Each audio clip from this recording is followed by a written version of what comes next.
Follow along as I put together the MamaRoo Multi-Motion Baby Swing Model 1046. Before you start, make sure you have all the following parts: a toy bar with 3 toy balls, 2 side rails, a central rail, an end cap, a base, the seat assembly, and a power cord. The newborn insert is optional. First, you're going to unlock the base by pulling the tab up at the back of the base. Insert the central rail like so, then lock it into the base by pushing the tab in the back of the base down. Now take your end cap and push it into the end of the center rail until you hear a click. Next, grab your side rails and line them up with the top of the center rail and the end cap. Make sure to line them up to each matching letter as shown. Letter A to A, B to B, C to C, and D to D, and push it in until you hear a click. Now attach the seat assembly by lining up the zippers on each side and zipping them up. Now clasp the bottom and top of the seat assembly onto the frame. Next, buckle the underneath to the center rail like so.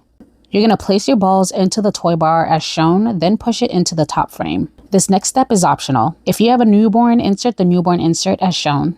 You're going to need to unbuckle the straps as shown, then clip them together once the insert is in. Finally, take your power cord and plug it into the hole in the back of the base. Now your baby's ready to take a spin on their MamaRoo. Thanks for watching and follow us for more product reviews, installations, and lifestyle videos.